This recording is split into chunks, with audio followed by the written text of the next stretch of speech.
In 2008, I fulfilled a dream and traveled to Eastern Europe to volunteer with babies at a clinic for sick children.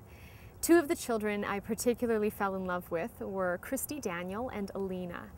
Christy has Down syndrome. When I arrived at the clinic, he was 1.5 years old and weighed only 14 pounds. Alina has fetal alcohol syndrome, or FAS. At 6 months old, she weighed only 6.5 pounds. Many people would say children like Christy and Alina should have been aborted. But we have to ask ourselves, would we kill them now because of those same disabilities? Should Christy's life be ended because he has Down syndrome? Or Alina's because she has FAS? Would we really say that there is no moral difference between a person going to care for these children versus a person going to kill them? Some people would say that we wouldn't kill them now because they're living human persons, but that prior to birth they didn't exist yet. So that means the central question in any abortion discussion is this: are the unborn human persons like you and me? If we can prove that the unborn are human like the born, then just as we don't kill born humans because of difficult life circumstances, we may not kill the unborn for the same reasons. Now, some may say the abortion debate is more complicated than that we need to look at the individual circumstances a pregnant woman finds herself in, rather than answering the question, are the unborn human? They ask, what about rape? What if a woman's too young? What if she needs to finish her education or advance her career? What if she can't afford her child? In these situations, they say abortion is okay, even if in other situations it's not. Now, to test the strength of that claim, we have to ask ourselves, would we ever kill a born human being to address those difficult life circumstances? And if we wouldn't, then that means the real question in the abortion debate is, are the unborn human? Take the rape example. Some abortion advocates say that if a woman is conceived as a result of rape, then abortion is justified. Well, consider this. Imagine a woman is raped a day after she's had sex with her husband. In a month's time, when she discovers that she's pregnant, she doesn't know who the child's father is. She hopes it's her husband and carries on with the pregnancy. After the baby is born, a paternity test is conducted. Results come back and reveal the child's father isn't her husband, it's the rapist. As she's holding the baby in her arms, does that mother have a right to kill the newborn child because of his father's crime? Obviously not. So if the unborn are human like the born, we may not kill them either for that reason. But my point can be proven with more than an imaginary scenario.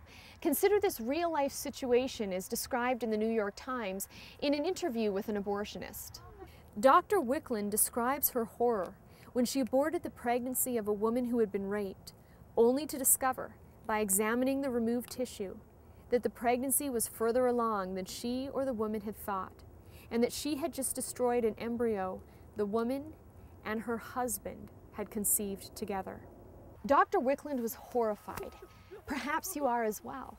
But if a child conceived in love is human, is not also a child conceived in violence human? And so the real question is, are the unborn human? Now, others may ask, what if a woman is too young to have a child? Well, imagine a 16-year-old is pregnant and doesn't think she's too young.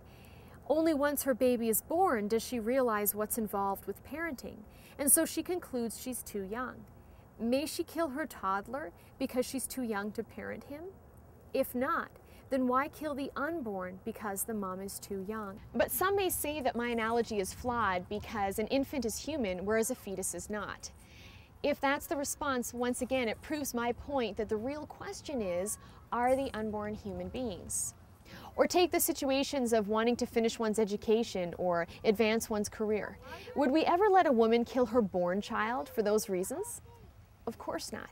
Then why permit someone to kill her unborn child for those reasons?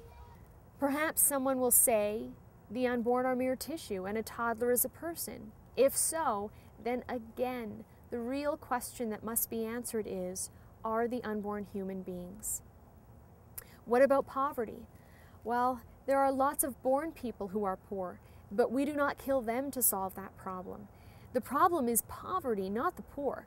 And so instead of eliminating the poor person, we should eliminate the poverty itself. The same goes for the unborn. In each of these scenarios, it's clear that the real question in the abortion debate is, are the unborn human? And if so, When did they first come into existence?